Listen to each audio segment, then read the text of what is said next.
Hola, Hola, profe, ¿cómo buenas está? noches. Buenas tardes, ¿cómo están? ¿Cómo les va? ¿Todo bien? ¿Todo bien? ¿Qué tal la semana? ¿Qué tal los trabajos? Movidito, súper bien. A ver. Bueno, antes de empezar, no sé si quieren hacer algún comentario, compartir algún comentario acerca de lo que pudieron investigar, alguna consulta, alguna referencia en relación a la investigación sobre el trabajo de proceso.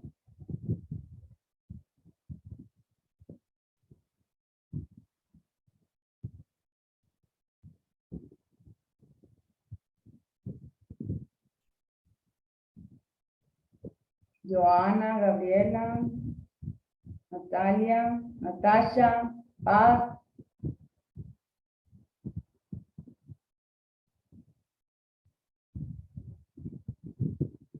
¿Pudieron hacer el trabajo? Sí, Sí, pudimos dije, hacer, profe. ¿Cómo les fue? ¿Qué fue lo más resaltante?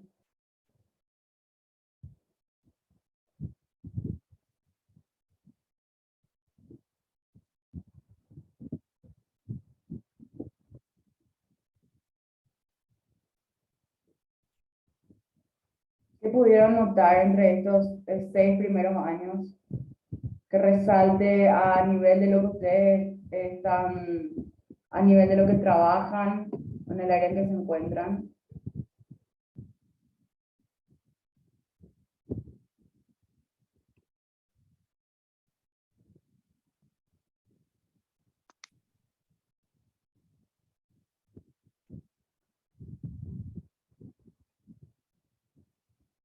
Hmm. No quieren hablar mucho hoy. Bueno. yo no quería hablar porque siempre soy la que hablo más, ¿no? Pero No, no importa. Mejor. yo por mi parte lo que puedo notar es que evidentemente que los niños son como esponjitas, ¿verdad? Que van absorbiendo, es increíble cómo ellos van asimilando todo eso que está alrededor de ellos y va desarrollando todo lo que tienen a su alcance, ¿verdad? ¿Cuáles son los factores que notaste que resaltan en estos primeros 6 años o que influyen en el desarrollo? ¿Qué es lo que te llamó la atención?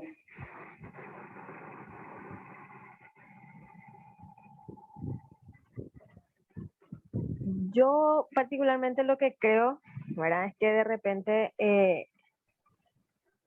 el aporte social que el niño tenga, o todo lo que sea su entorno, ayuda y facilita muchísimo su desarrollo. ¿Qué, por Si bien ejemplo? hay, por ejemplo, en la parte lingüística, en la parte cognitiva, ¿verdad? De repente si nosotros no nos percatamos que si el niño no llega a cumplir ciertos hitos, si nosotros nos percatáramos a tiempo, ya de repente sería mucho más fácil revelar un diagnóstico de repente, ¿verdad? Que tal vez como un padre no tenga en cuenta que si a los 2 años no está diciendo algo, es porque tal vez algo está sucediendo o porque tal vez no tenga un desarrollo social el niño, algo está sucediendo, no tenga un desarrollo socioafectivo, por decir, ¿verdad? Entonces, algo está sucediendo, ¿verdad? Y si de repente no tuviéramos en cuenta esos hitos de desarrollo normal, eh, podría ser mucho más fácil poder diagnosticar a tiempo y poder resarcir a tiempo tal vez alguna patología que pueda llegar a tener, ¿verdad? ¿Cómo podés ver, según los hitos del desarrollo, qué hito te llamó más la atención? A mí particularmente, no sé si porque me toca, porque tengo un bebé de 2 años, ¿verdad? Que de repente, o sea, a la pucha, eso todavía no está haciendo. Pero sí me doy cuenta que teniendo 2 años, o teniendo 18 meses, sí ya hace cosas adelantadas que de repente para su tiempo no es lo normal, ¿verdad? Pero hay otras cositas que sí en su tiempo no está haciendo. Entonces, algo está pasando, ¿verdad? Ya, Eh, ya ves así. ya, sí. Sí, de repente, por decir, en el desarrollo del lenguaje está teniendo un pequeño retraso, ¿verdad? Pero en el desarrollo socioafectivo está avanzado, ¿verdad? O en el desarrollo cognitivo, ¿verdad? Y no sé, hay algo que tengo que ver qué está sucediendo, ¿verdad? Porque de repente no está cumpliendo en su un desarrollo normal según como yo estoy viendo dentro de los hitos, ¿verdad? A lo mejor estoy errada, tal vez están asociados o no, pero es lo que es mi percepción, ¿verdad? Ok, muy buen punto, porque realmente eh, realmente cuando empezamos a ver esta área así, ¿verdad? Al detalle y relacionamos los hitos del desarrollo, eh, y es lo que en algún momento también mencionaba, ¿verdad? Por eso me gustaría y me gusta esta observación de tu parte, Natasha, y te agradezco, porque realmente a veces tenemos que tratar de pensar y repensar, recalcular a veces o muchas veces, porque que hablamos de un desarrollo o buscamos un desarrollo normotípico como si fuera que todos somos iguales.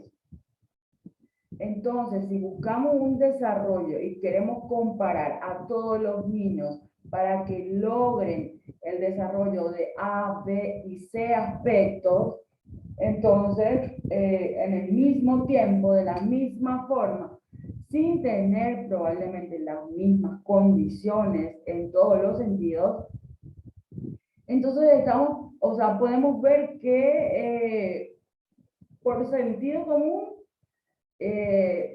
obviamente la naturaleza del desarrollo neurobiológico, neurofuncional y entre todo, todo lo que tiene que ver con el desarrollo biológico, fisiológico, morfofuncional, entre otros, ¿verdad?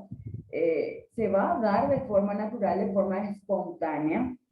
Obviamente, porque hay un ciclo vital que vamos a llevar a cabo por la naturaleza de seres humanos que tenemos. En este caso, cuando marcamos y hablamos de hitos del desarrollo, vimos o pudimos notar que existen estas tablas guías del desarrollo normotípico. Precisamente estas guías de hitos de logros motores, logros a nivel verbal o comunicativo, el lenguaje oral o expresivo, la parte cognitiva, en la parte social, la parte afectiva o socioafectiva, en la parte relacional, en la parte de interacción, en la parte de resolución de conflictos, problemas, situaciones, lo que se le presente, obviamente adecuado al periodo en el que se encuentra, podemos notar que los niños que están expuestos a situaciones favorables logran en mayor medida y de forma muy eficaz los logros u objetivos que se establecen en el desarrollo normotípico. El normotípico es una línea de tiempo que da una indicación jerárquica, como me escribieron aquí en el chat, ¿verdad? De más o menos cómo va o debe o van apareciendo, porque se estudió, porque se investigó, esto está basado en evidencia científica, ¿verdad? Cómo van apareciendo aspectos, cómo van desapareciendo otras características, cómo se va reformulando, replanteando todo lo que tiene que ver con lo cognitivo, socioafectivo en el niño. A veces va incrementando, a veces va disminuyendo. Hay etapas que le llaman periodos críticos en el desarrollo, hay etapas que aparentemente es como el niño se salta de una etapa a otra. Hay otros momentos en el que el niño hace como un retroceso. Y todo está enmarcado en la normalidad. O sea, tenemos que intentar ver tablas del desarrollo bien formales, ¿sí? Como la de la Asociación de Pediatría, eh, pero tenemos que tener en cuenta que también hay un tiempo, y ahí tiene mucho que ver el ambiente, tiene mucho que ver la relación con el adulto, con los padres, con los adultos responsables. Tiene mucho que ver lo que se puede hacer y lo que no se va a hacer, o cómo va sucediendo esta situación de transformación, por decirlo de alguna manera. Porque yo puedo considerar, como dice la tabla del desarrollo, que el niño debe dar sus primeros pasos solo a partir de los 12 meses, ¿sí? Sin embargo, hay niños que tienen un patrón de desarrollo diferente, empiezan a caminar antes, sin que haya habido una intervención del adulto. Eso sí quiero dejar claro. Lo hacen de forma natural. Cuando lo hacen de forma natural, no están rompiendo ningún patrón, porque están siguiendo el ciclo biológico natural de su vida, ¿sí? En otros casos, se tiene un periodo o un lapso de meses, entre 6 meses, 8 meses, ¿verdad? Se puede eso ver según la bibliografía, donde este niño que debería caminar o dar sus primeros pasos a los 12 meses, él no lo logra todavía a los 13 meses, a los 14 meses, a los 15 meses. Entonces hay como 6 a 8 meses de periodo de espera en que esto aparezca de forma natural. Lo que no quiere decir que no se pueda hacer alguna intervención. Lo que yo quiero destacar con este ejemplo, que uno puede ser adelantado y otro un poco más tardío, simplemente son diferencias que se pueden asociar al aspecto, obviamente, biológico, natural, genético del niño y situaciones ambientales o sociales. Por ejemplo, si hay violencia dentro de la familia, si el niño está transitando una situación de abuso de algún tipo, si al niño no se le da oportunidad de desplazarse porque es un ambiente inseguro. Entonces, hay muchas situaciones que pueden hacer que este niño, por una cuestión más de medio ambiente o factores que influyen o que pudieran interceder o intervenir en él, que este niño no logre no logre dar su primer paso a los 12 meses. Y de eso también hablamos en la clase anterior sobre el gateo, ¿verdad? Simplemente que sí, según los neurólogos, hay como una ventana de tiempo, ¿verdad? Que se abre como ventanas de oportunidades, ¿verdad? También dentro de esto. Y hay un tiempo de espera para diagnosticar, para tomar una determinación. Hay un tiempo que se debe tal vez aprender a implementar en la espera y evitar, digamos, un hablo de diagnóstico, no observaciones y seguimiento. Un diagnóstico precoz sobre una situación que todavía no cumplió un periodo de espera que se da, porque obviamente las neuronas, el sistema neuronal, la activación de los circuitos neuronales para logro de acciones motoras, mentales, sociales y todo, tiene que ser un poco flexible, porque como le digo, no somos como seres humanos, ¿verdad? No somos iguales todos y no podemos serlo y yo creo que no lo vamos a hacer. Profe, vos sabes que justamente el pediatra de mi hijo me dio justamente me dio como una frase, me dice, quiero que mires tus manos, los dedos de tus manos, me dice, si tus propios dedos de las manos, ni uno de ellos son todos iguales, ¿cómo vas a aprender de que todos tus hijos sean iguales? Me dice, o que tengan el mismo desarrollo, por más que tengan los mismos padres o se hayan desarrollado en el mismo ambiente, no todos tienen el mismo tiempo de desarrollarse o de evolucionar, me dice. ¿Verdad? Me dio que pensar también que justo él nació en la época de pandemia, ¿verdad? Entonces me pregunté yo, ¿verdad? ¿Qué iba a suceder con todos esos niños que nacieron en esa época donde estuvieron bastante privados, ¿verdad? Más que nada de convivir en un ambiente social, familiar, ¿verdad? O se hacía difícil de repente. Y me entró esa duda ahí de repente a ver qué iba a suceder con ellos. Y mi hijo está entre ellos, de hecho, ¿verdad? Sí, en realidad son todos los niños, son 2 años que por lo menos los niños paraguayos y aún más los niños en situación más vulnerable, ¿sí?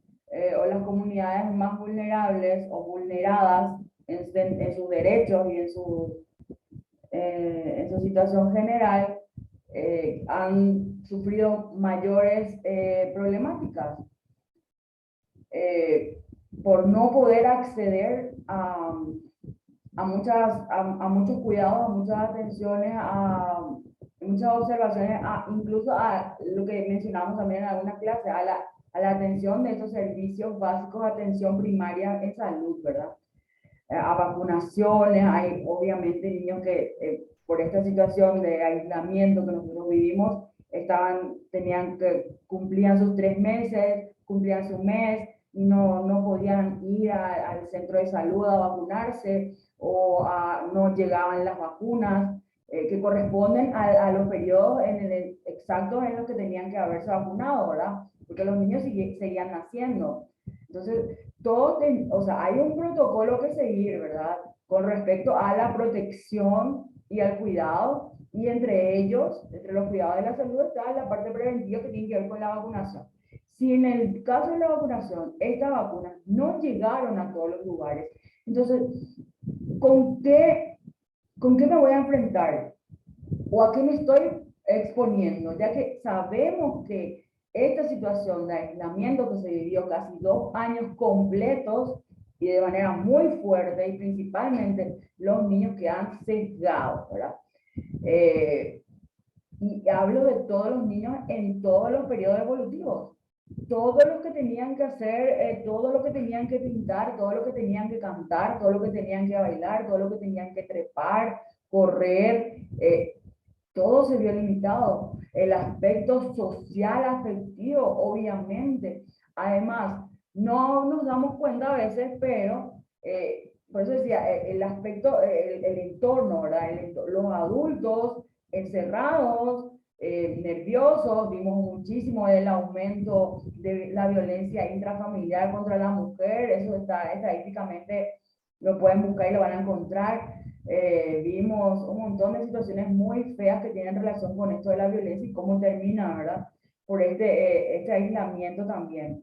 Eso disparó, detonó este aislamiento. Entonces, esa situación que se vive en la casa, que viven los adultos, se traduce o tiene un efecto en los niños, ¿sí? Y ahí entra la parte socioafectiva, cómo ellos manejan o cómo regulan eso. A veces pensamos que ellos no entienden, entonces pensamos que lo que pasa en el ambiente o esa sensación pesada de la situación que se está viviendo no les afecta. Sin embargo, esa puede ser una de las razones por la que el niño se retrae y deja de hacer directamente algunas cosas. Entonces, eso también es un factor que potencia la inacción o la ineficacia en el logro del desarrollo normotípico. Aparte, que sigo mencionando, iguales no somos, los niños no son todos iguales, no van a ser todos iguales, los contextos son diferentes, por más de que intentemos tomar muestras, vamos a tomar esas pequeñas muestras, que son solamente estadísticamente un 30% de una población, para que, digamos, la investigación sea válida o pueda tomarse en cuenta como algo válida. Y simplemente es, como se dice acá, ¿verdad? Para muestra un botón es demasiado, y sé que es una frase que no es muy coherente, pero es demasiado poco, ¿verdad? Porque es nada con relación a un panorama general. Y estos aspectos tenemos que entender y saber mirar. Tenemos que saber hacer este seguimiento en el desarrollo. Tenemos que aprender idealmente, por eso a integrar todos los sentidos cuando hacemos el trabajo de los niños, cuando verificamos lo que está pasando.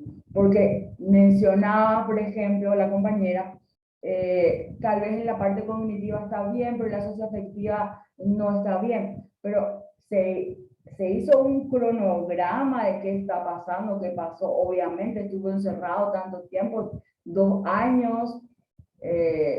Eso influye, no tuvo ese relacionamiento con sus pares, tampoco tuvo el relacionamiento que nosotros a lo mejor vivimos en mucho tiempo, o en lo que nos tocó vivir la mayoría del tiempo, el relacionamiento con los adultos también. Entonces estos niños quedan sin esa acción y entonces por eso escuchan mucho seguramente lo que tiene que ver con la inteligencia emocional, lo que es promover la inteligencia emocional, porque tiene que ver con este aspecto de interacción. Cuando esta interacción con los humanos se trunca por esta situación, por ejemplo, que vivimos, va a tener su efecto y va a tener sus efectos en todas las esferas.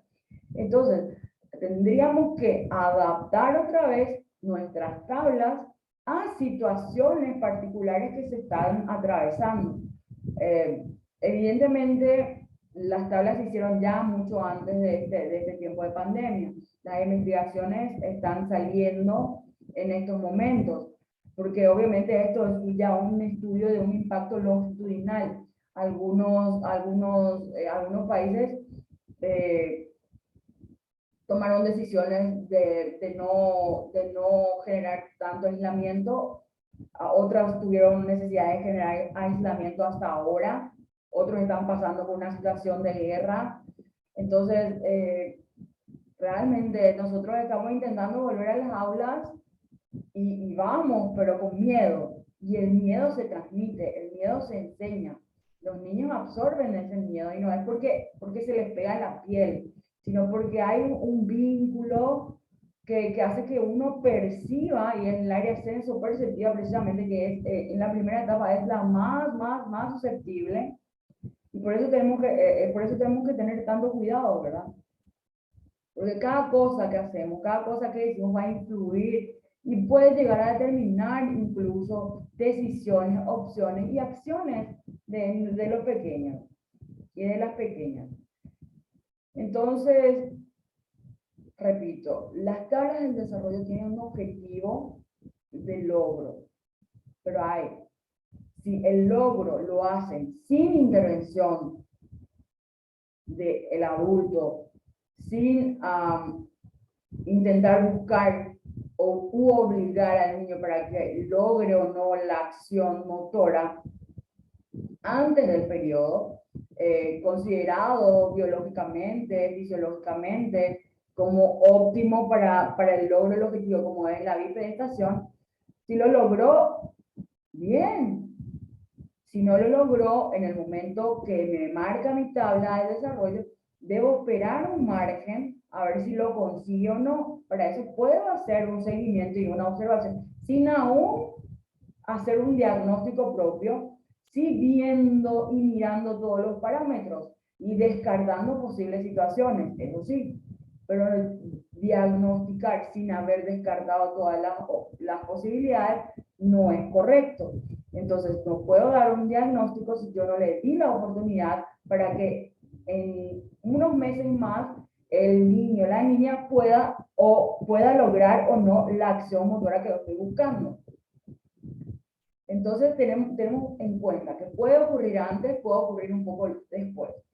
Pero si hacemos una mirada en conjunto y los señalamientos específicos de las situaciones, vamos a notar cuando realmente tiene una situación que nos llama la atención o es un signo de alarma en el desarrollo, porque de verdad que es muy marcada la situación, llama mucho la atención y de verdad no se puede dejar pasar. Cuando es algo patológico, cuando tiene que ver con las situaciones del parto, posparto, esa secuencia, ese seguimiento, ese historial, tenemos que observar. Y entonces ahí tener en cuenta aspectos. Si ya sabemos que es un niño que sufrió falta de oxígeno por alguna situación o su puntuación en el test de Apgar fue baja, o sea, vamos a tener situaciones que ya tenemos que prevenir, pero en el sentido de que miremos con una proyección de que si pasó esto, si me quedé sin oxígeno tanto tiempo, puede existir tal situación, y entonces estamos atentos a los parámetros, a los indicadores que me dan estas situaciones. ¿Sí? Y yo lo que voy haciendo es seguimiento y descartando, esto no ocurre bien, esto no ocurre bien, esto no ocurre bien, no. Si hay algo que sí me llama la atención, sigue latente y hay que seguir observando, y la observación tiene que ser global, ¿sí? Y cuando hacemos esa observación bien y hacemos el seguimiento bien, entonces vamos a notar si de verdad es necesario, qué tipo de intervención es necesaria, y si necesitamos derivar para corroborar la situación, lo tenemos que hacer. O compartir con un colega y entonces tomar una determinación profesional de luego de hacer los comentarios pertinentes. Porque las experiencias, como le digo, de cada uno de nosotros también es muy diferente, las vivencias son muy diferentes, y bueno, lo que para uno funcionó, para otro puede que no. Entonces hay que hacer este intercambio profesional, entablar una mesa de debate, exponer el caso, ir buscando alternativas cuando creemos o consideramos que no es viable lo que está ocurriendo.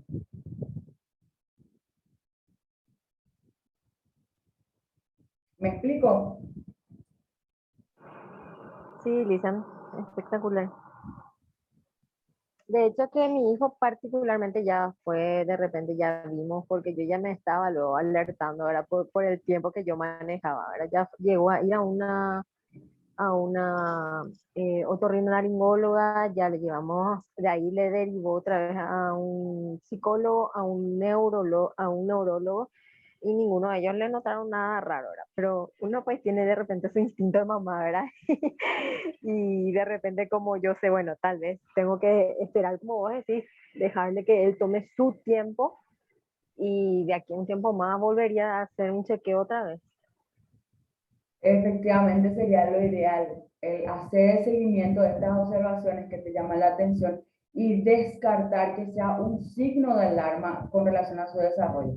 Si está todavía dentro del patrón de tiempo esperado, hay que esperar, pero eso no quiere decir que te quedes de brazos cruzados a esperar que pase el tiempo. Eso es lo que quiere decir que hay que podés intervenir, pero de manera calmadita, estimulando suavemente.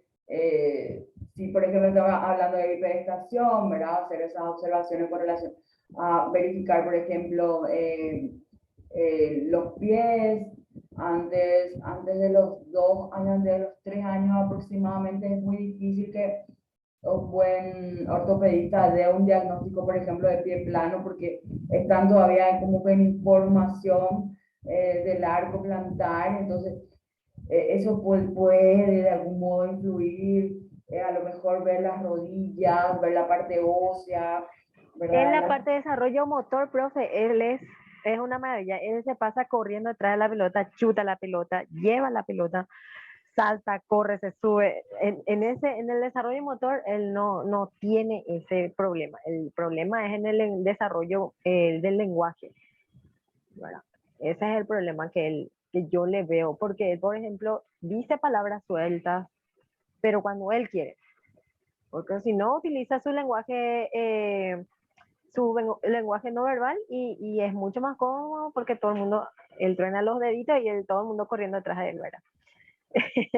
Es una lucha también acá adentro, sí. Eso no, es sencillamente Sí, no.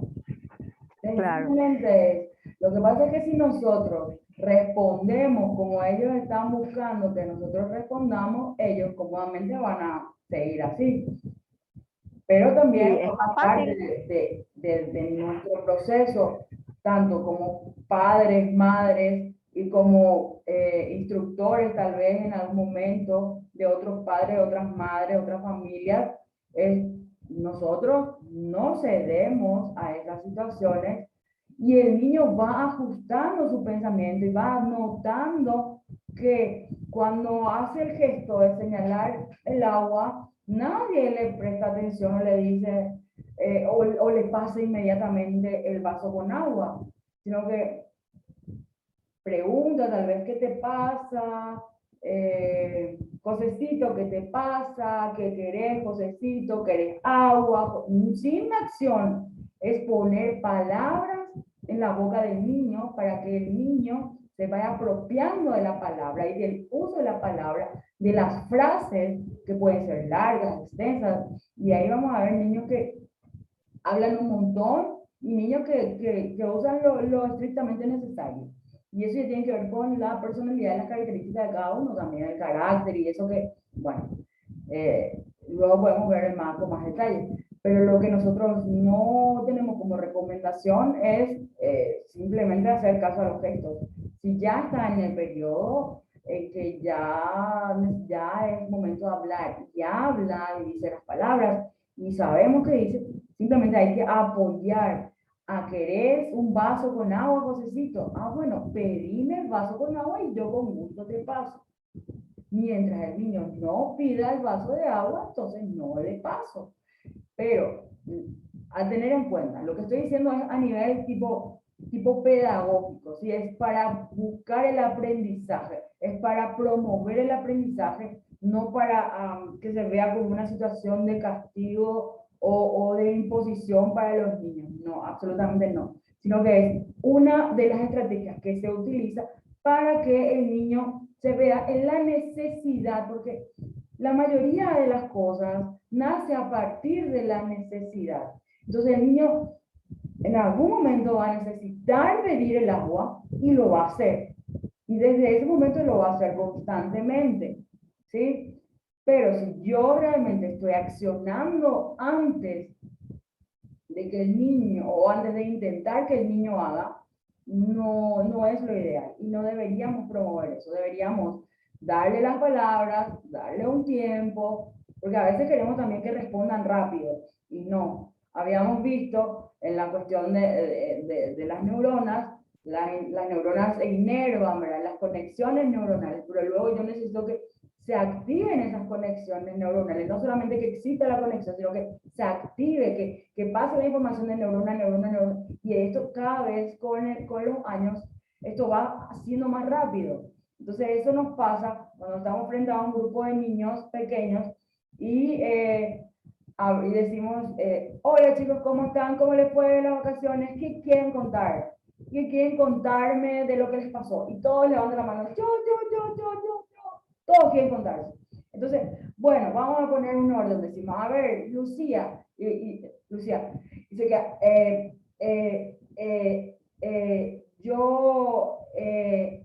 eso es una cuestión normal para el momento que estás viviendo, que tiene que ver con el paso de la información, no con la formación del cableado, sino que por la transición o transmisión de la información.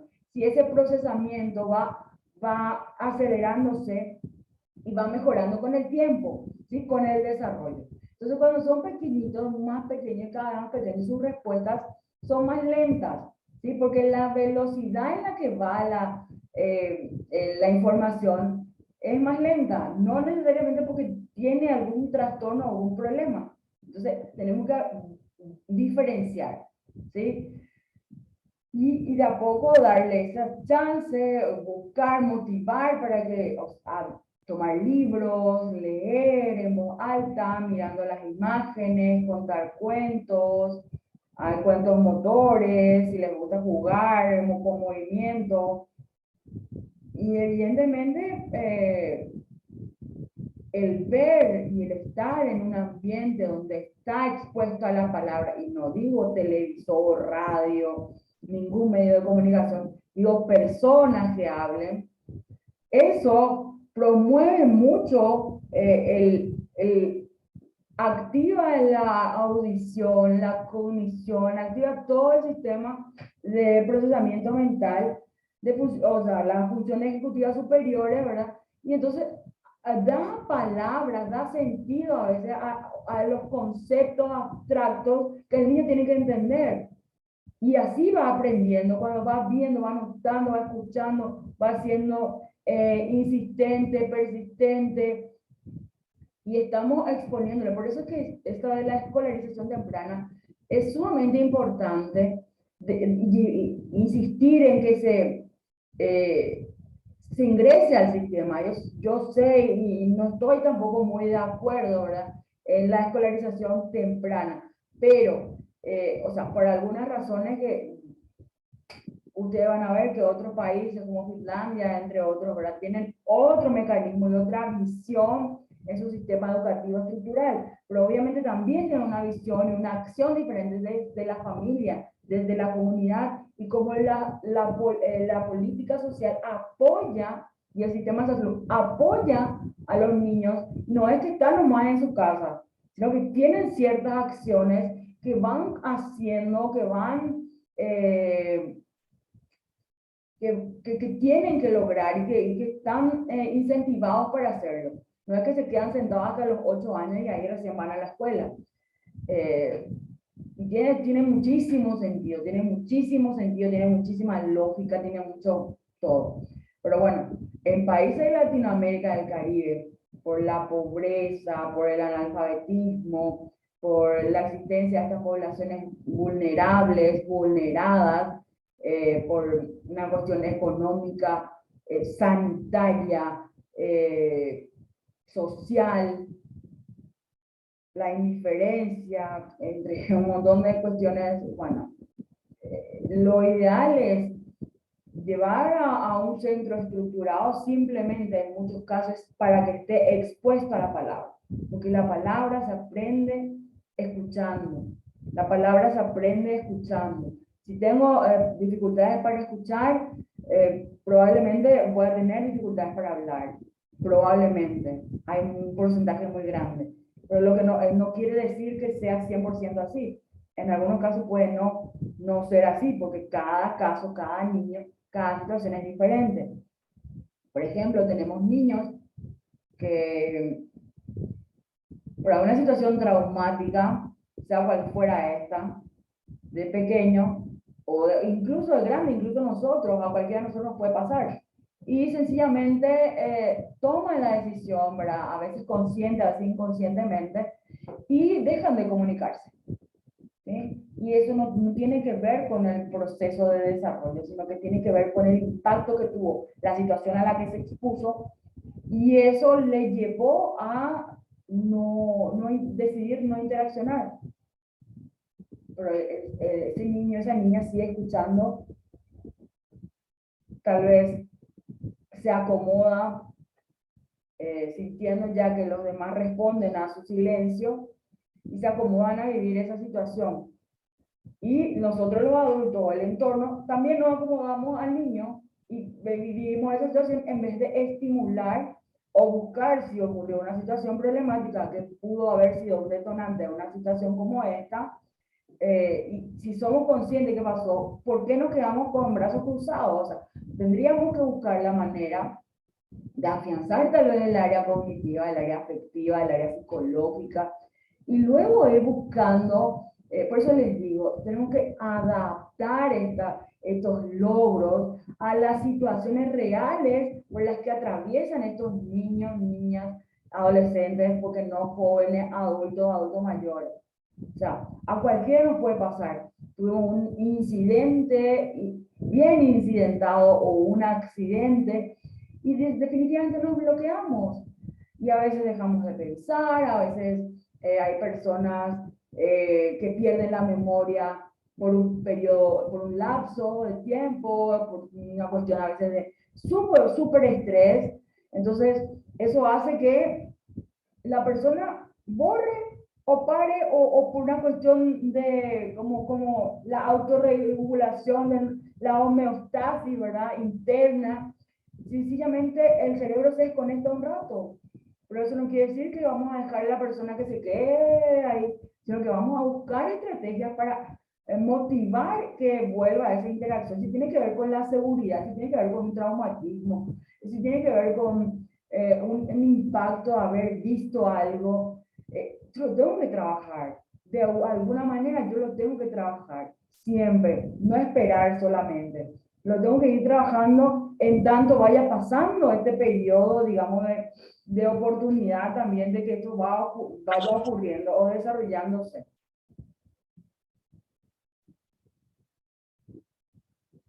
¿Me explico? ¿Estamos correctos? ¿Algún comentario?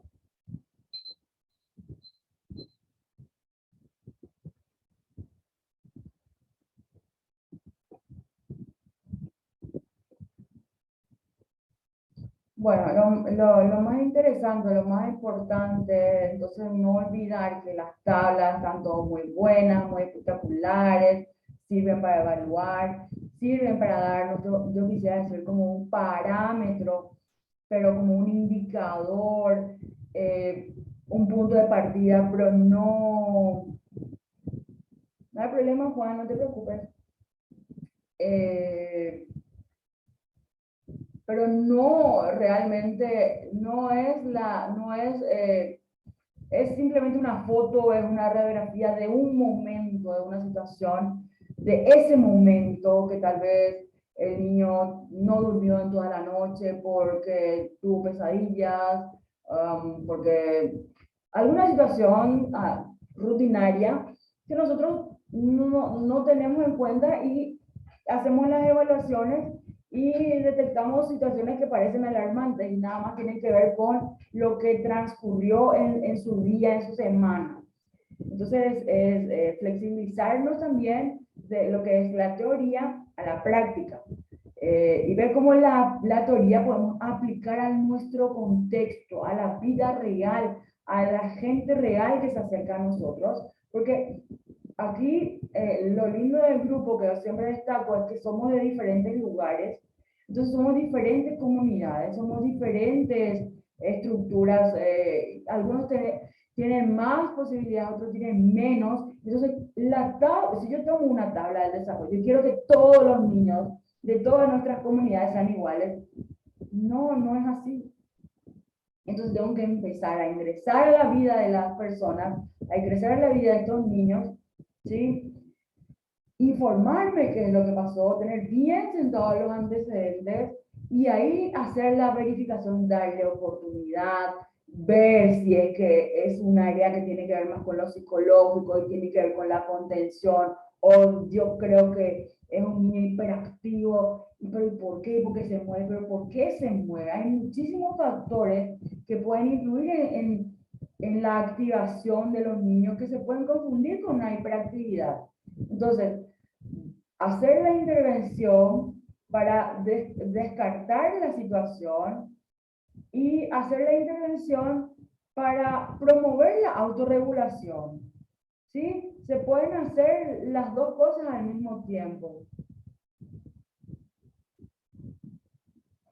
Entonces, sí, el celular, como me escriben acá, es un tema, ¿verdad? Pero eso es una estimulación.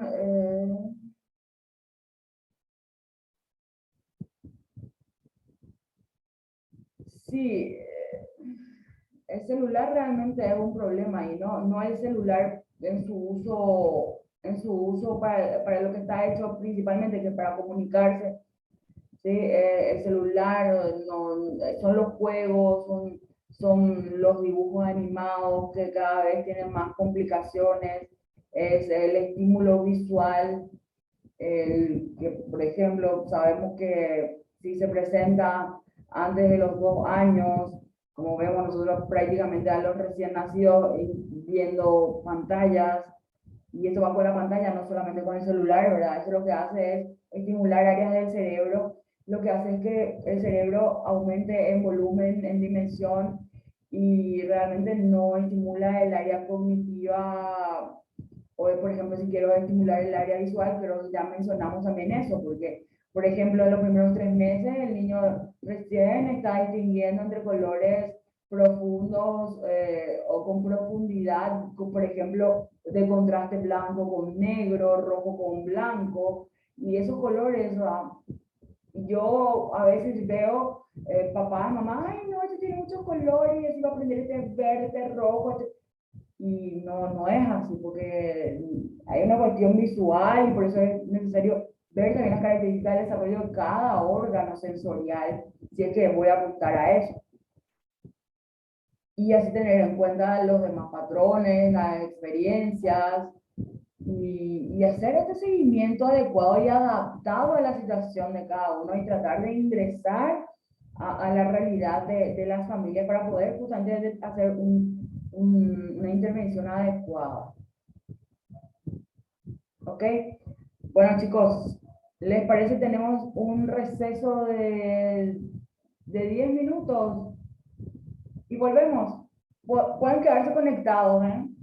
Solo para, si quieren tomar algo, descansar un poquito, quieren hacer alguna pregunta, pueden ir elaborando, tienen un tiempito para descansar. Volvemos enseguida.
Hola, hola, estamos de vuelta.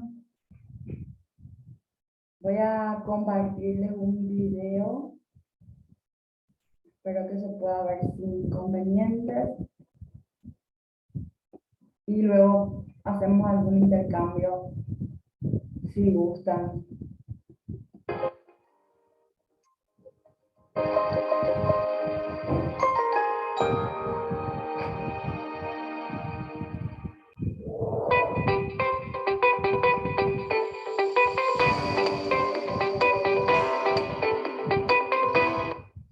Perdón, ¿me indican? ¿Se escucha? ¿Se ve bien?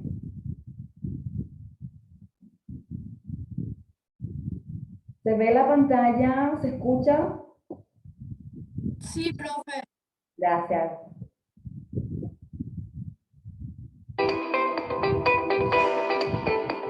Cuando uno está evaluando un programa o una política, existen varias opciones de evaluación. Yo diría que hay 4 tipos de evaluaciones principales. La primera es la evaluación de diseño.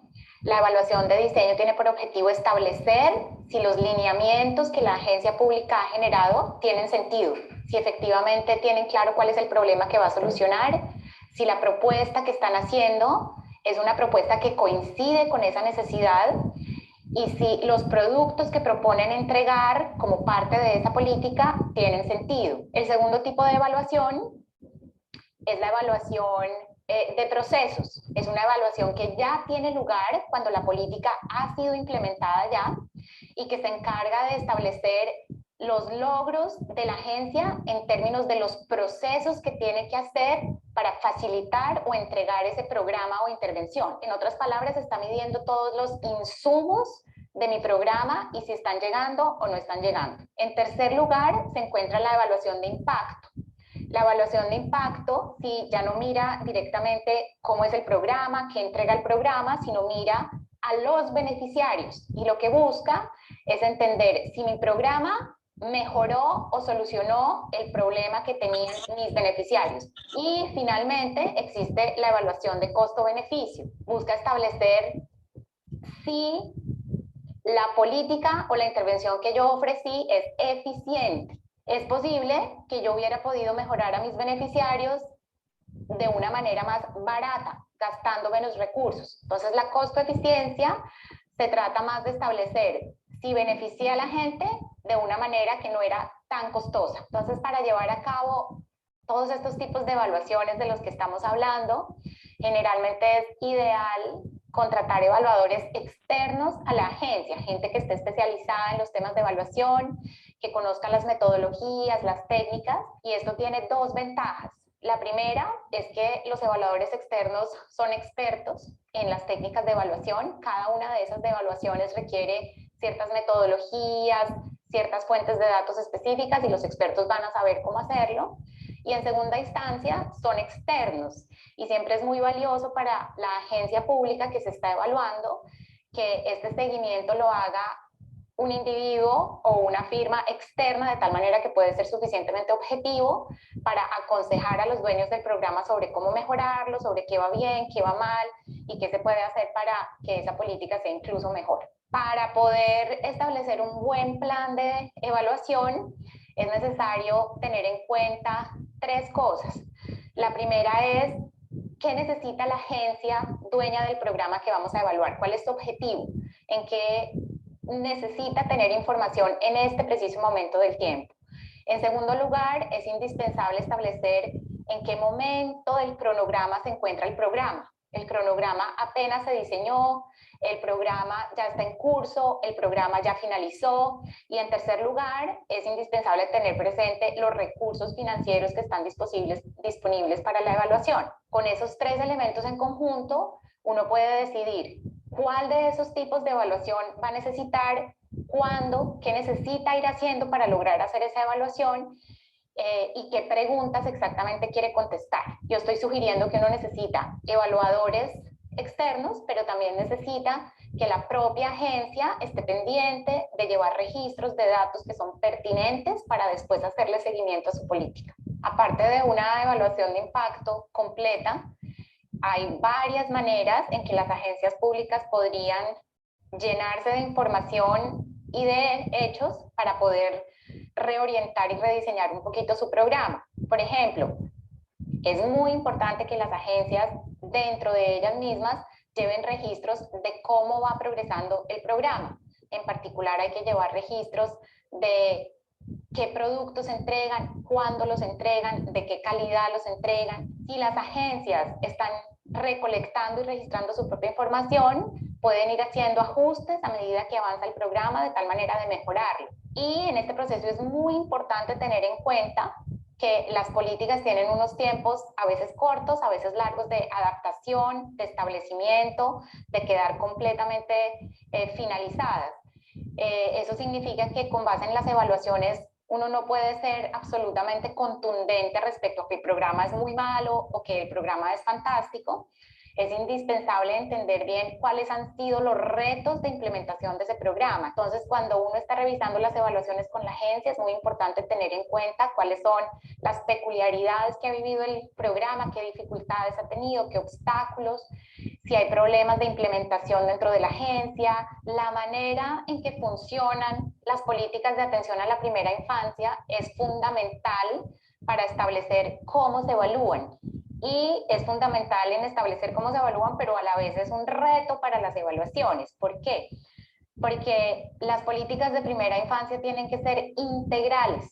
La evaluación debe tener en cuenta que participan varios sectores, no se puede enfocar en un solo sector, y debe encontrar la manera de tener información sobre los diferentes sectores que están participando en esta política. Por el otro lado, como la atención es integral, también al niño beneficiario hay que medirlo de manera integral.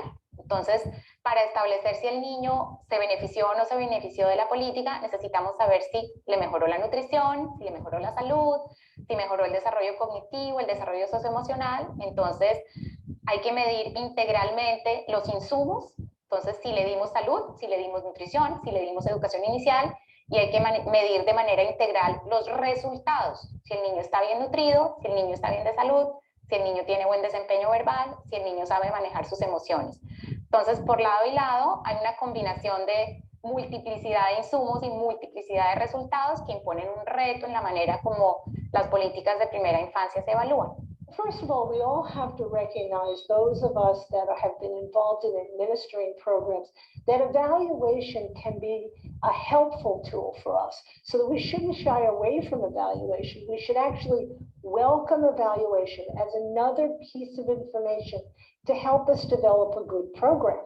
So if we take the approach that evaluation is something that we can learn from, that we can respond to, and even if we're learning that we're not getting the results we want, we have to examine how can we change the program so that we get better results. Rather than pushing away evaluation, we should embrace it.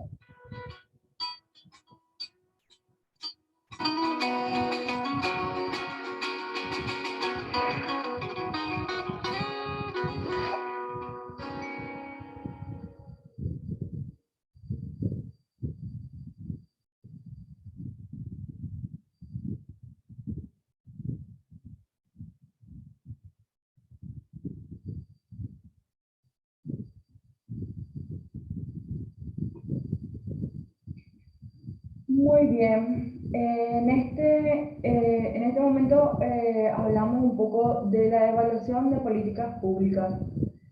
No sé si se logró comprender algo, alguien quiere destacar alguna situación. Yo quería tocar este punto y quería que lo escucharan de otras personas también, y también tengo otras cositas que me gustaría compartir para que ustedes puedan escucharle también de otras personas, y de una u otra manera ver si podemos ir como redondeando ciertos temas que ya fuimos tratando y avanzar con otras unidades. ¿Algún comentario con relación al primer video?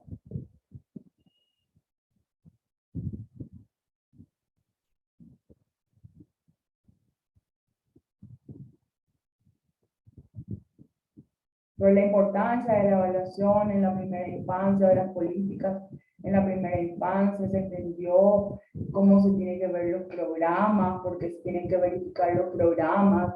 Cuando se habla de beneficiarios, se habla del niño, se tiene en cuenta la integralidad. A veces no todas las inversiones son económicas, son eficientes.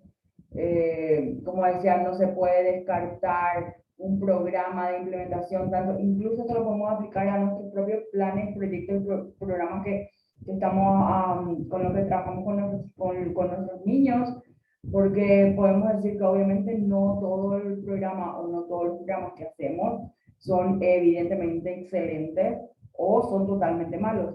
Como mencionaban en el video, ¿verdad? Hay que ver los factores externos, cuánto costó lograr la implementación de un plan, qué aspectos influyeron o demoraron este proceso, estas acciones y todos los aspectos que de verdad tendríamos que tener en cuenta que fueron influyendo en los resultados. Los resultados pueden ser evidentes, pero hay que aprender a anotar lo que pasa en el contexto y a ver cómo el contexto influyó en el logro o no de estos resultados, y no solamente fijarnos en resultados bajos y muy bajos o muy elevados.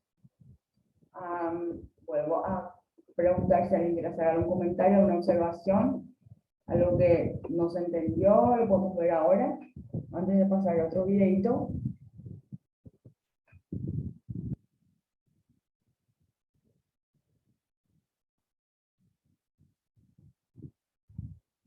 Bueno, vamos a ver un poco algo que tiene. Gracias, Juan. Vamos a ver otro videito que va a hablar sobre el diseño que está basado en, gracias Natalia, en evidencia, ¿verdad? Voy a tratar de colocarlo y no tener inconvenientes.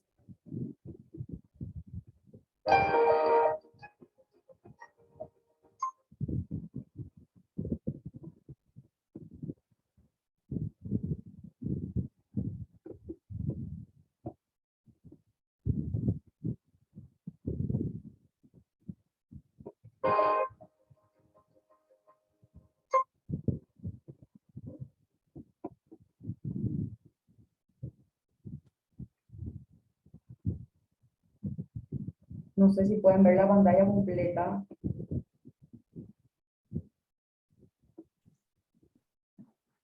Ahí, profe, diseño basado. Ahí quedó. Okay. En evidencia. Ahí. Me avisan, por favor, si no escuchan o no se ve bien. Gracias.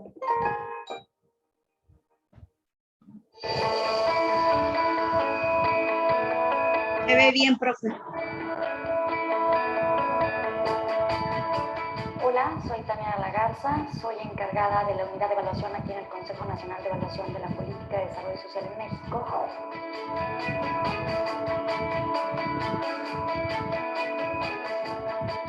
¿Cuál es la importancia de un diagnóstico para una buena implementación de política pública? Tener claro cuáles las características del problema y su cuantificación va a poder permitir implementar de mejor manera y de manera más efectiva una política pública. ¿En qué sentido? Digamos que si tenemos claridad sobre cuál es la problemática y a quién afecta, también podremos describir cuáles son las causas que generan esa problemática. Y generalmente las causas son múltiples, no es una sola causa que genera un problema. En ese sentido, tener claridad de la contribución de cada una de las causas al problema nos va a poder ayudar a diseñar una política mucho más efectiva que abarque las diferentes causas.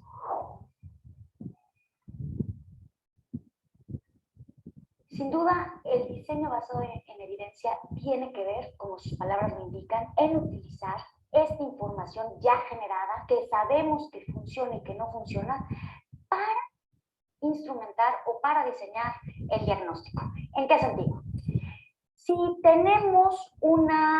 generamos que la problemática tiene que ver con desnutrición en niños y en niñas, la evidencia nos va a ayudar a determinar cuáles son las causas que generan esa desnutrición.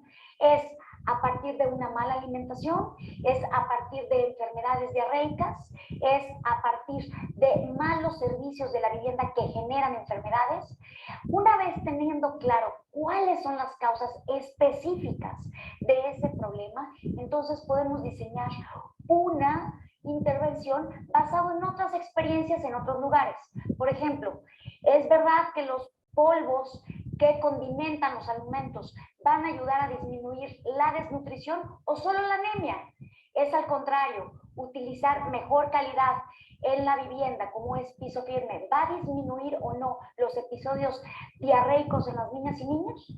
Ese es el tipo de evidencia que queremos utilizar para generar un diagnóstico. Es decir, utilizar información generada en otras partes o en nuestro propio país para saber cuáles cosas funcionan mejor y cuáles no. Parece que la mejor evaluación tiene que ver con dos elementos importantes. La primera es si se tiene claro cuál es la pregunta de investigación que va a responder esta evaluación. Y la segunda, si la información generada por la propia evaluación responde o no a la pregunta inicial. En ese sentido, hay diferentes metodologías dependiendo de lo que queremos analizar, pero sobre todo tiene que ver con que una característica importante es que si la evaluación responde a una necesidad de los tomadores de decisión o de los implementadores de política pública para responder. En ese sentido, una buena evaluación está caracterizada por el uso de los resultados que se le va a dar a esa información. Y en la medida que el uso sea mayor, quiere decir que también los equipos evaluadores van a estar presionados a utilizar evidencia y a ser rigurosos en el desarrollo de la propia evaluación. La implementación es cuando operamos una política pública. ¿De qué sirve tener información de evidencia o generada por la evidencia para mejorar la implementación? Tiene que ver por dos razones fundamentales. La primera es para identificar las cosas que estamos haciendo bien, es decir, las fortalezas, y replicarlas o escalarlas. Y por el otro lado, para identificar áreas de oportunidad, es decir, aquellos aspectos en donde podamos mejorar y hacer otro tipo de acciones o cambiar el curso de la política pública que mejoren la eficacia de las acciones.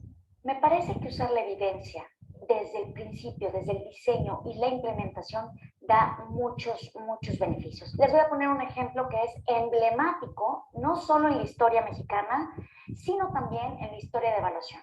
Y tiene que ver con el programa Progresa, que estaba dedicado a romper el círculo intergeneracional de la pobreza en las familias más pobres. ¿Cómo? A través del desarrollo de capital humano en los niños y niñas hasta 10 años. Para entender el diseño de esta política pública se requirió meses de un grupo interdisciplinario que pudiera aportar elementos empíricos sobre cuáles eran las causas que determinaban que las familias seguían siendo pobres. Entonces, a partir de diferente información en donde señalaban que las familias, sobre todo en el ámbito rural, en las localidades muy pequeñas y aisladas, por un lado, estaban malnutridos porque la familia no tenía ingresos, eran familias con un gran número de hijos. Dos, no asistían a la escuela porque los niños y niñas se tenían que quedar en la casa para hacer diferentes tareas domésticas que le ayudaran a los padres a generar un poco de ingreso.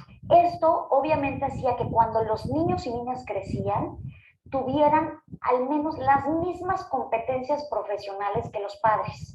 En ese sentido, su inserción laboral era casi idéntica que la que habían tenido los padres. Haber utilizado información de por qué este círculo se repetía, logró que el programa diseñara intervenciones mucho más propicias y que decidiera tener un programa de transferencias condicionadas a cambio de corresponsabilidades en donde a los chicos y chicas se les da una beca del monto, del costo de oportunidad de quedarse trabajando en su casa o en la parcela, a cambio de que fueran a la escuela y asistieran a los centros de salud.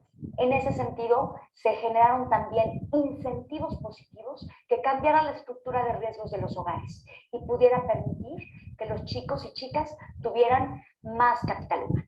Hacer evaluación y hacer evidencia no es una tarea fácil, pero es una tarea que rinde frutos, especialmente cuando estamos hablando de niñas y niños que tienen diversas problemáticas y que generar políticas públicas que sean más efectivas es un compromiso que todos tenemos.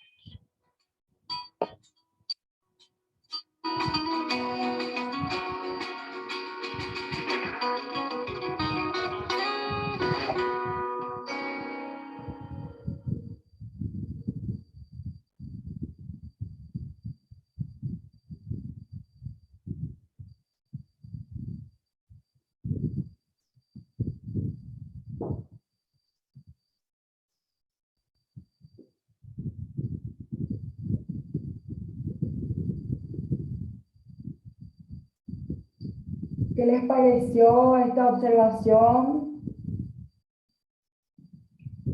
Acá veo comentarios, voy a leer, a ver. ¿Alguna observación, algún comentario sobre este último videito? También tiene que ver con el diseño de planes y programas, obviamente de políticas, de la implementación y generación de políticas públicas que apunten al desarrollo integral de la primera infancia, y al basarse en las evidencias, qué fue lo que sucedió, ¿verdad? Notaron y es lo que, por eso que hago énfasis, que cada comunidad en la que estamos es diferente y debiéramos tal vez empezar a hacer como un histórico de cómo está el comportamiento o cómo se está aprendiendo en nuestras comunidades. Como bien, se aprende de la familia, se aprende de las personas con las que convivimos, y digamos en la parte más instructiva, aparentemente se aprende dentro del sistema escolar. Lo que se puede discutir, o sea, se puede debatir. Pero bueno, aproximadamente eso es el conocimiento empírico, y estaban comentando que obviamente en la situación en que ellos vivieron o que ellos pudieron hacer, observaron que las competencias profesionales los chicos lo adquirían o las adquirían porque sencillamente desde que empezaron su vida en la familia se tenían que desenvolver y desarrollar ciertas tareas como parte de su actividad cotidiana. Y entonces la habilidad se aprende. Y entonces aprendían, entonces eran competentes para realizar tal o cual actividad, lo que significaba que obviamente en la inserción laboral, cuando se habla de eso, ellos no van a tener dificultad en desarrollarse en el área que se estaban desarrollando desde que empezaron el ciclo de su vida en su familia. Cuando se le determinó o se le brindó la posibilidad y tal vez la obligación o la necesidad obligó a que el niño realice las tareas cotidianas de la situación en la que les tocaba vivir, y no llegaba a la escolarización o a la sistemática de la escolarización por una cuestión de que obviamente necesitaban recursos y son un apoyo para la familia, ¿verdad? Entonces, eso también pasa acá.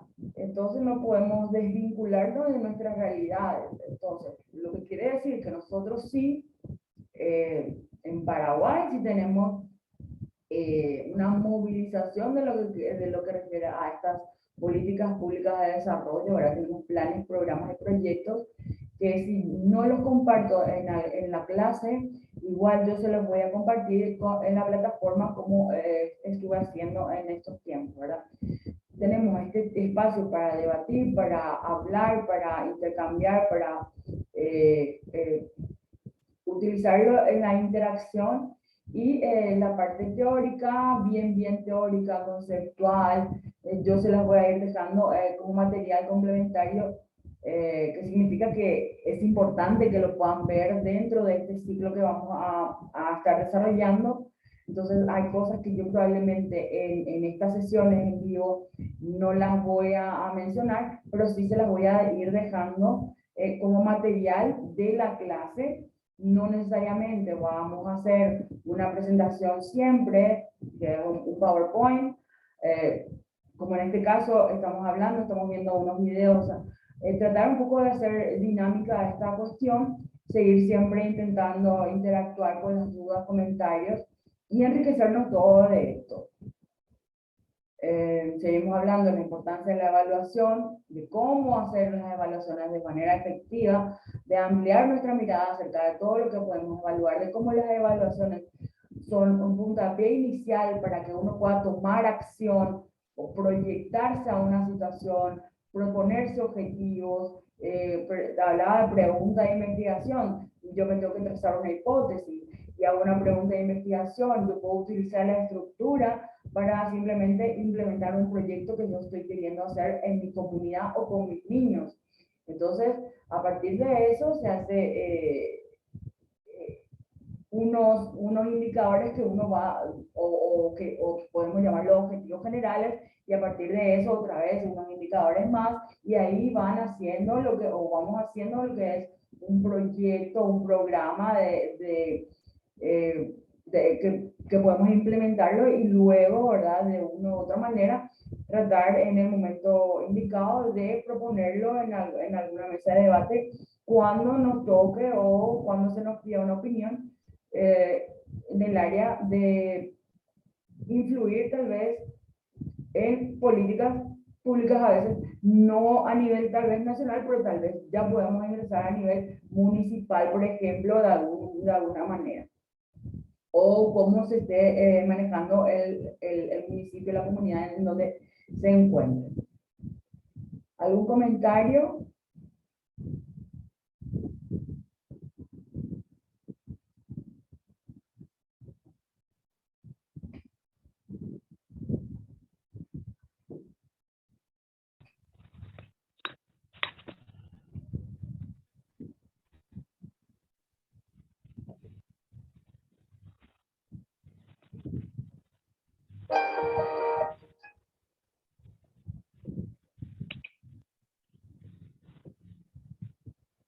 Bien. Voy a compartir otro videito también que tiene que ver con este diseño de las políticas públicas apuntadas a la primera infancia, al desarrollo infantil.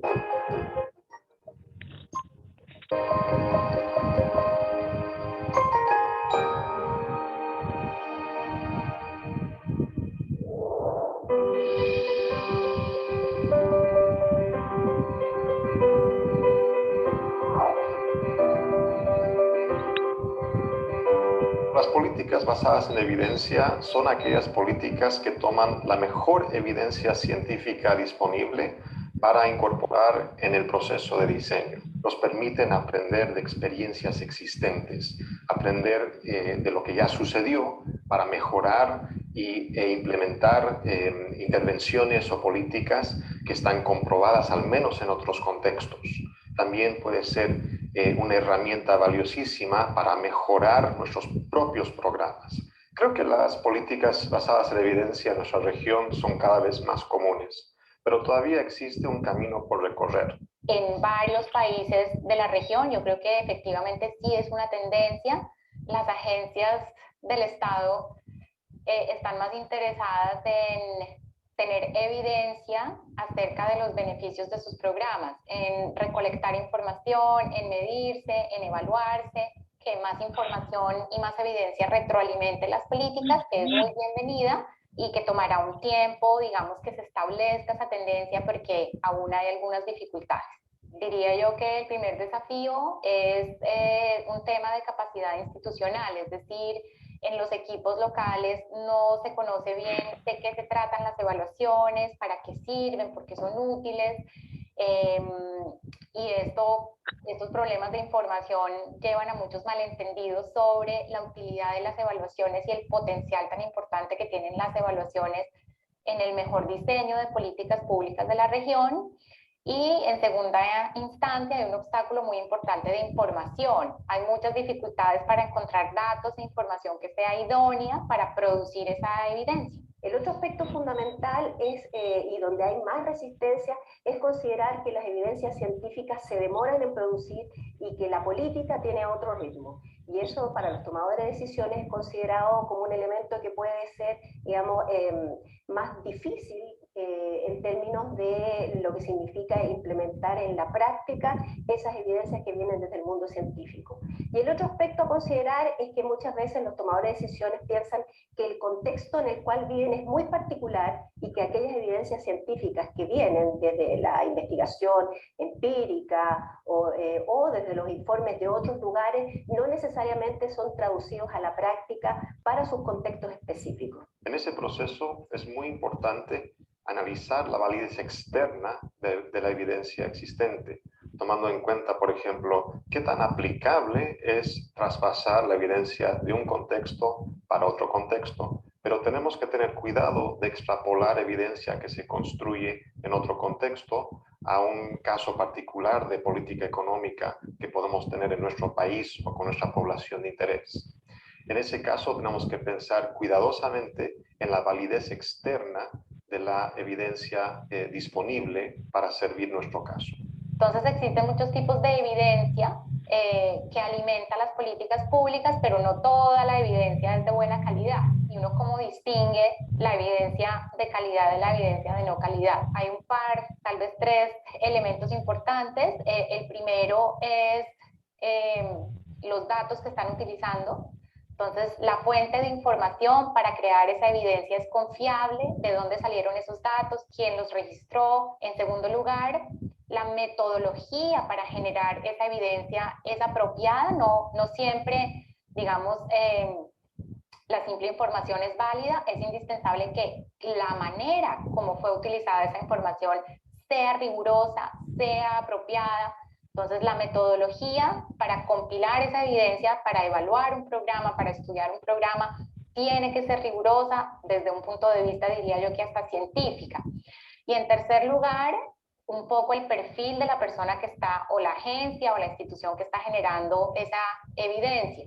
Entonces, también uno puede establecer la confiabilidad de los resultados dependiendo de la experticia que manejan los evaluadores o las personas que están produciendo esa evidencia. La utilización de la evidencia para reformular políticas públicas es difícil. Entonces, yo diría que en la región hay una tendencia a generar la evidencia, pero de ahí a que la evidencia retroalimente el mejor diseño de políticas públicas es más difícil, es un trecho más largo. El hecho de que los equipos en agencias de gobierno logren comprender cómo utilizar esta evidencia, logran entender que estas evaluaciones no son evaluaciones de desempeño individual de ellos mismos, sino que son evaluaciones para el mejoramiento de los programas, y que los evaluadores de otra parte logren un poquito acercarse a las restricciones que existen en el sector público. Y en la medida en que un grupo se acerque al otro, yo creo que va a ser más fácil eventualmente ir haciendo más caso a las evaluaciones de impacto, utilizarlas más, poner más atención, tratar de utilizarlas, y por el lado de los evaluadores ser más conscientes de que hay retos en el sector público, hay restricciones que son financieras, presupuestales, y en la medida en que estas dos visiones se acerquen, creo que va a ser más fácil en el mediano plazo lograr retroalimentar las políticas públicas con mejor evidencia. El sector académico ha sido fundamental en este proceso, aparte de que ha generado y contribuido a generar esa evidencia. Creo que también de cierta manera ha apoyado el proceso de fortalecimiento institucional. De alguna manera, al interactuar con las agencias del Estado, también se ha mejorado el conocimiento que hay ahí y la percepción que existe sobre las evaluaciones y su utilidad y para qué sirven y por qué son deseables.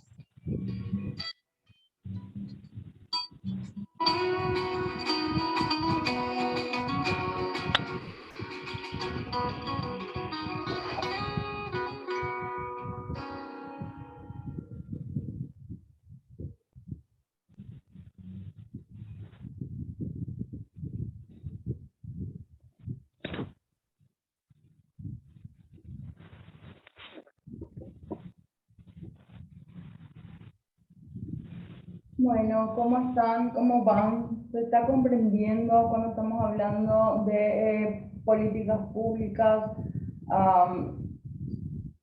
para la primera infancia? Se tiene que ver también con políticas públicas que incluyan planes, programas y proyectos para el desarrollo infantil.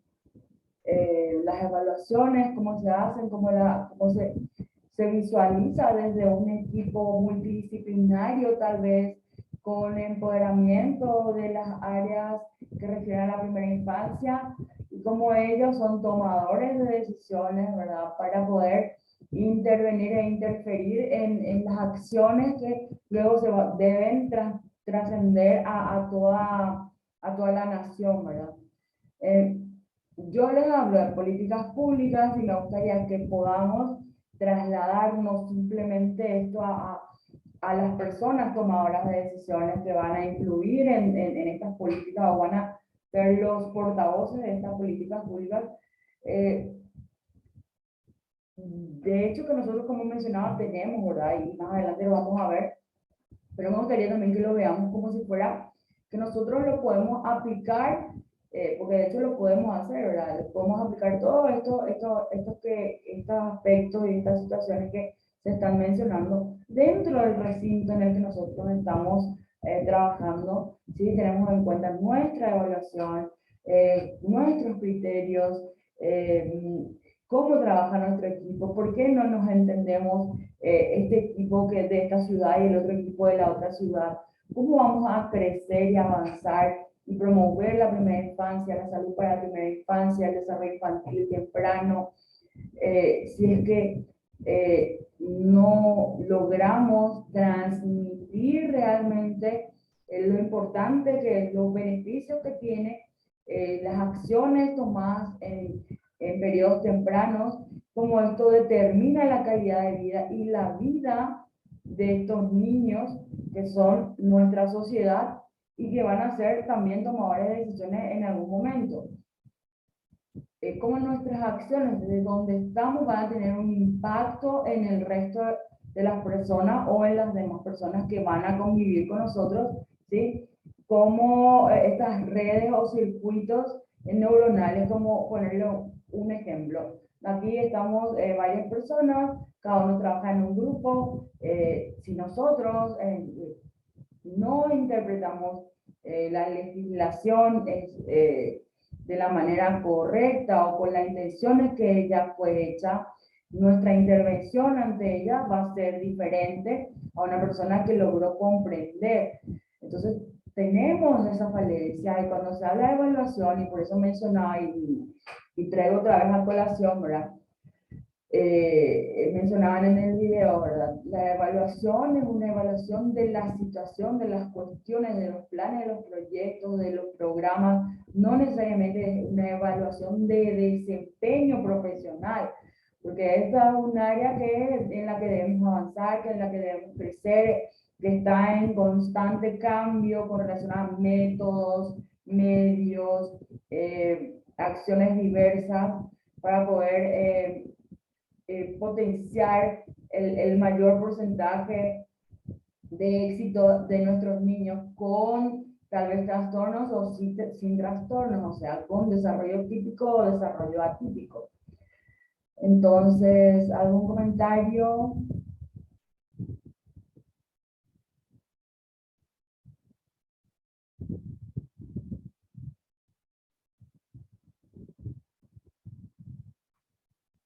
¿Encuentran la relación entre las políticas públicas y cómo estas van a tener un impacto directo en nuestro trabajo, en nuestra área, en nuestra comunidad?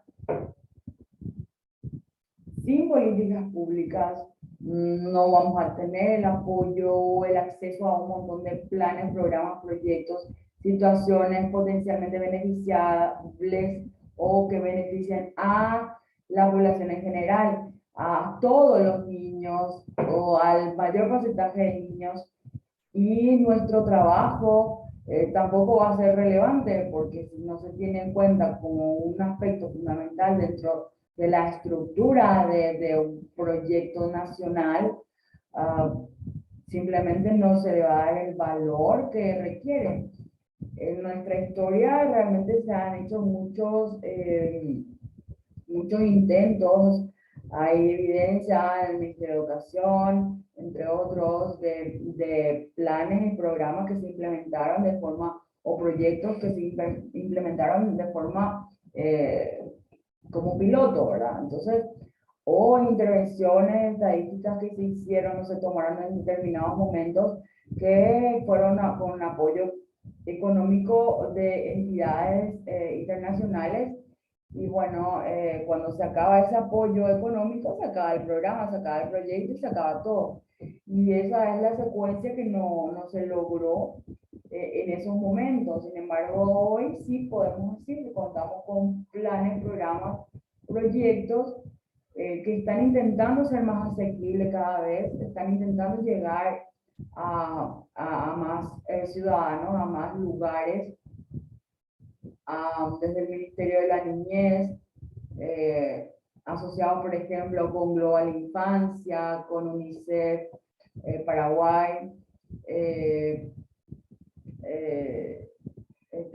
CUNU también es un proyecto nacional que apoya, que aporta a lo que refiere a políticas públicas de intervención, ¿verdad? Y promoción del desarrollo infantil temprano. Podemos ver que tenemos, como mencionaba, parte de estas legislaciones, de estas políticas públicas, ¿verdad? Que nosotros a veces no notamos, pero se están llevando a cabo en la medida que se pueden, ¿verdad? Se está peleando y por eso que es tan importante que podamos tener acceso a esa información, ser parte de este cambio o de este mejor o este mejoramiento para la atención de la primera infancia y también por el ajuste, también como parte de un ajuste para el crecimiento integral de la comunidad, tanto educativa, de las familias, y de la atención a todas las personas que trabajan en la primera infancia. Podemos ver en los hospitales, hay programas de desarrollo infantil, tenemos también implementados por organizaciones no gubernamentales a nivel nacional, por ejemplo, ludotecas, espacios de desarrollo infantil,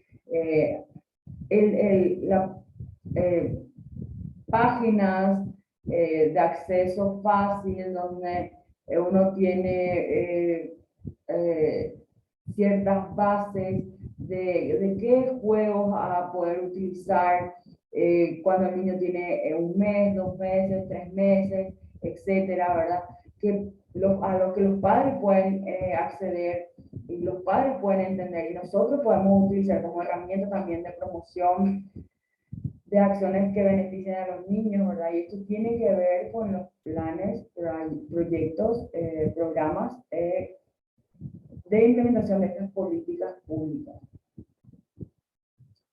Entonces, también tenemos una estructura, ¿verdad? De cómo llegar a hacer los comunicados, ¿verdad? Por orden jerárquico, cuando hace falta comunicar la situación vulnerable de algún niño, niña o de algunos. Bueno, y la comunicación que debe existir tiene una jerarquía, tiene un sistema y bueno, eso se intenta, ¿verdad? Mejorar y hay voluntad, desde mi punto de vista hay voluntad, hay personas que están trabajando duro en esto y fíjense cada uno en su situación particular y van a ver lo difícil que es trabajar en esta área. Porque hay una mezcla de, obviamente, sentimientos, emociones, hay una cuestión moral, una cuestión ética y una cuestión de valores que obviamente los niños, trabajar con niños no es una decisión al azar, es una decisión que nace del corazón, que involucra sentimientos, que involucra un respeto tremendo a lo que es la vida de cada uno de los niños, los derechos, ¿sí? A los niños como lo vimos como sujeto de derecho, no como objeto de protección. Y creo que tengo un material más para pasarle que tiene que ver con esto, para ver si cerramos también ese tema. Si no tienen alguna consulta, algún comentario.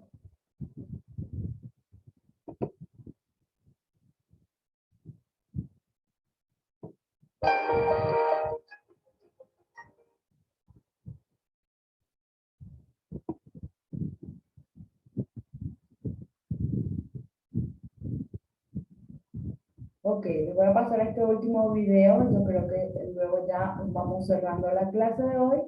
Obviamente, les deseo un súper buen fin de semana. Lean un poquito, pórtense bien, disfruten en familia y cuídense un montón.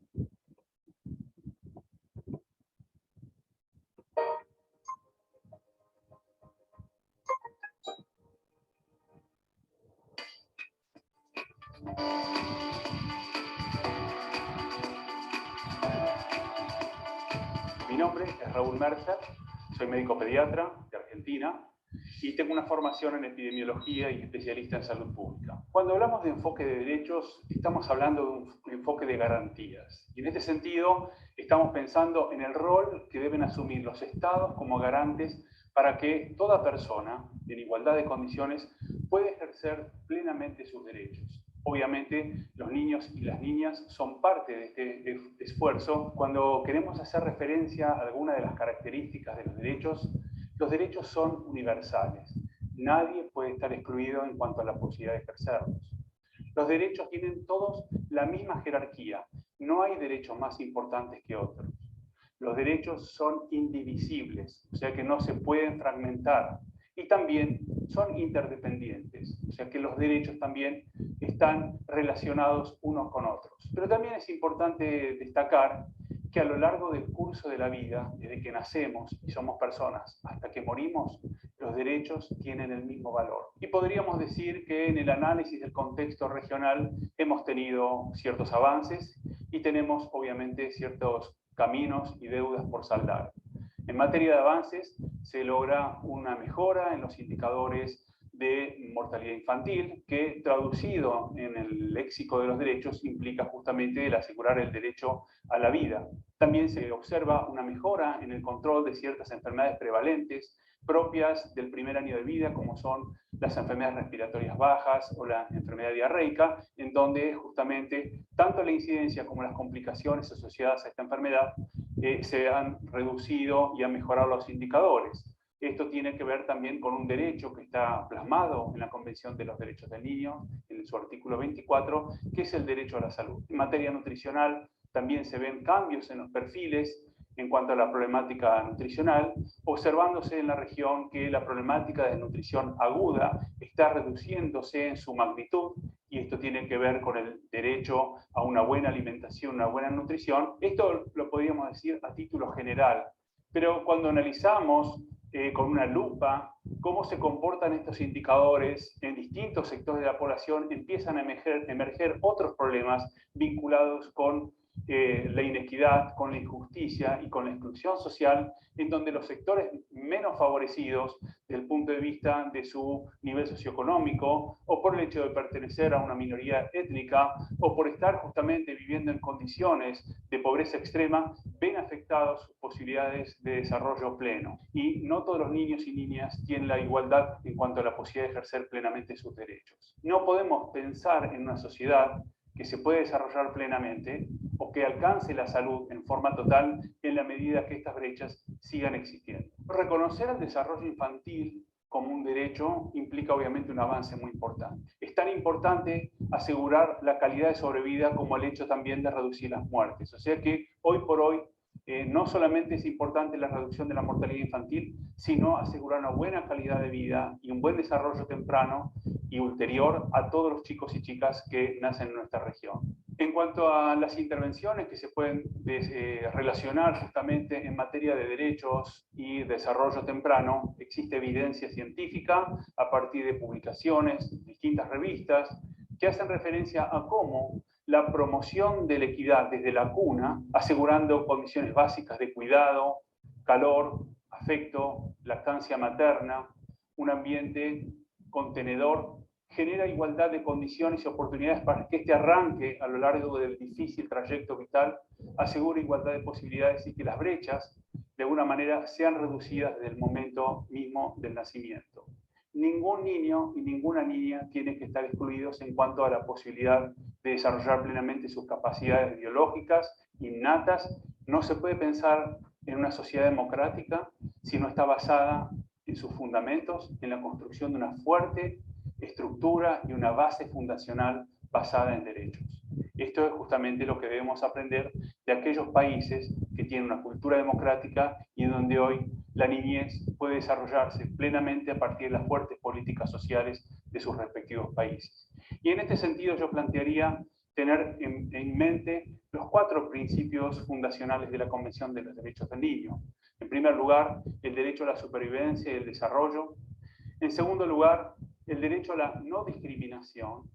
En tercer lugar, el derecho a la participación, reconociendo que todo niño y toda niña tienen el derecho a ser escuchados y ser considerados seriamente en función de lo que nos planteen. Y por último, el interés superior de la niñez. Esto implicaría que todo político y toda política, cuando piense en una nueva formulación política, se cuestione, ¿esto que estoy haciendo o que estoy dejando de hacer beneficia a la infancia? Si pudiéramos pensar la lógica de formulación de las políticas, de todas las políticas de un país, considerando la niñez, no tengo la menor duda que nuestras sociedades podrían controlar y erradicar muchos de los problemas sociales que hoy nos están afectando.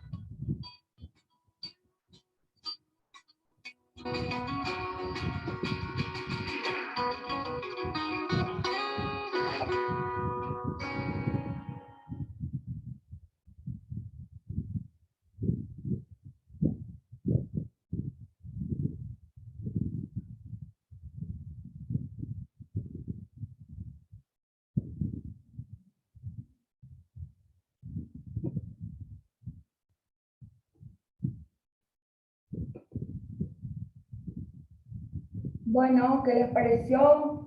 ¿Algún comentario de cierre?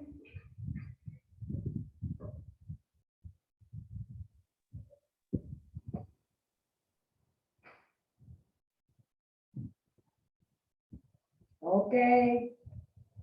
Hoy no queremos hablar mucho, está bien. El próximo viernes entonces hablamos más.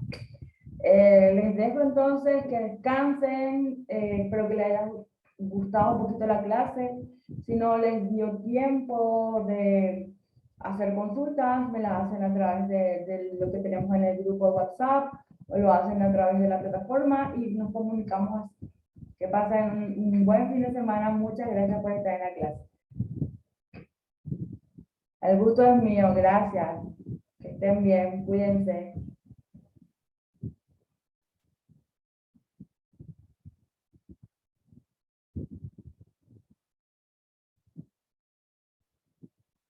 El placer es mío.